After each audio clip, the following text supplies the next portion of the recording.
అందరికీ praise lord. దేవుని నామానికి మహిమ కలుగును గాక. మీరందరూ బాగున్నారు కదా? మీరు పెడుతున్న ప్రతి ప్రార్థన రిక్వెస్ట్కి అనేది మేము ప్రార్థన చేస్తూ ఉన్నాం.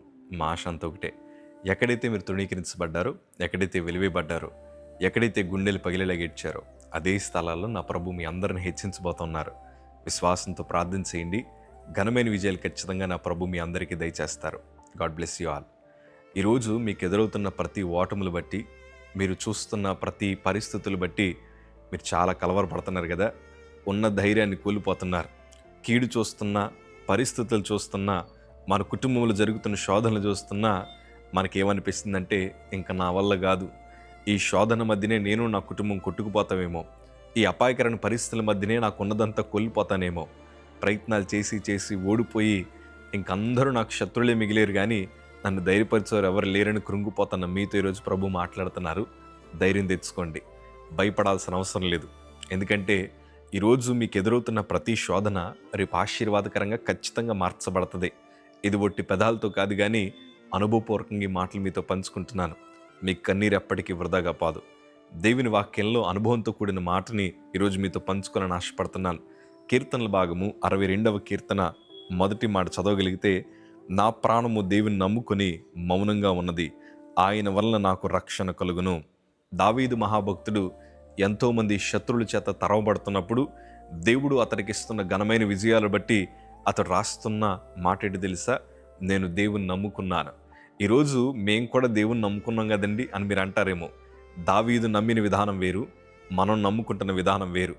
మనం అన్నీ బాగున్నప్పుడు చక్కగా దేవుని కనపరుస్తూ ఉంటాం.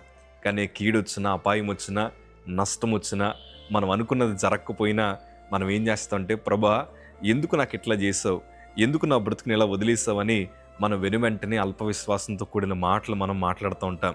కానీ దావీదు జీవితము మొదట్లో అంత అద్భుతంగా లేకపోయినా, అతడు ఎన్నో శ్రమలు అనుభవిస్తున్నా, అతడు అనేక మంది చేత వెలివేయబడినా, సొంత కుటుంబం అతన్ని పట్టించుకోకపోయినా అతడు ప్రభువుని పల్లెత్తు మాట కూడా అనలేదు. ఎంత శోధన అతని మీద వస్తున్నా కానీ, ఎందుకయ్యా నాకు ఈ రాజసింహాసనం, నాకొద్దు ప్రభా, ఈ కష్టాలు భరించే కంటే ఆ మందని మేపుకోవడమే నాకు నయం అనుకుని ఇలాంటి ప్రార్థనలు అతడు చేయలేదు. కానీ శత్రువులు తరుగుతున్నప్పుడు కూడా అతడు ప్రభు వైపు చూసి అంటున్నాడు కదా, నేను నిన్ను నమ్ముకున్నానయ్యా, నువ్వు మాత్రమే నాకు ఆధారం అని ప్రభు వైపు చూశాడు.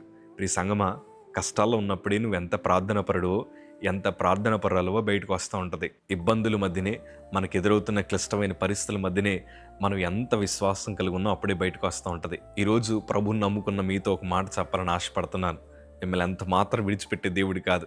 ఇప్పుడు ఎదురవుతున్న ప్రతి శోధన రేపు మీకు ఘనమైన సాక్ష్యంగా మార్చబడుతుంది. ఇప్పుడు ఎదురవుతున్న ప్రతి అపాయము రేపన్న రోజు గొప్ప దీవెనకరంగా మార్చబడుతుంది.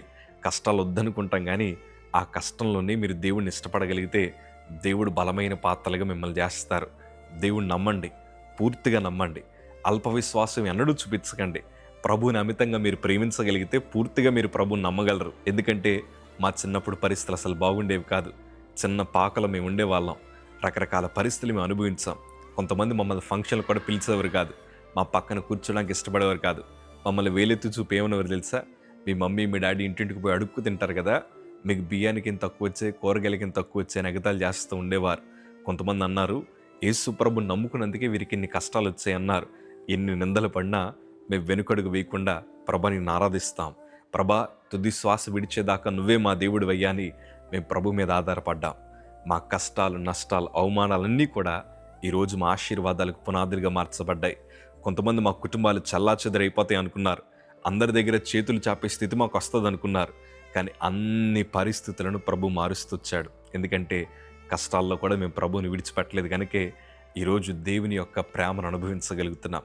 ఈ సంగమాన్ని 2 చేతులు జోడించి చెప్తాను, నాకు తెలుసు మీ చుట్టూ ఎన్నో భయాలు ఉన్నాయని, ఎన్నో ఓటముల మధ్య నలిగిపోతూ ముందరకు వెళ్ళాలా, లేకపోతే ఇక్కడే చనిపోవాలా, వెనుకడుగు వేయలేక ఏం చేయాలో తోచక దారేటో తెలియక నలిగిపోతున్న మీతో ప్రభు మాట్లాడుతున్నారు. మీరు ఆయన నమ్మండి చాలు. పూర్తి విశ్వాసం ప్రభు వైపు చూపించండి చాలు. ఈ సంవత్సరంలోనే దేవుడు మీకు గొప్ప సాక్ష్యాలు అనుగ్రహించబోతున్నారు. నమ్ముటి మీ వల్ల అయితే నమ్ము వారికి సమస్తము సాధ్యం కదా. మీరు నమ్మండి చాలు. దేవుడు మీ స్థితిని మార్చబోతున్నాడు. God bless you.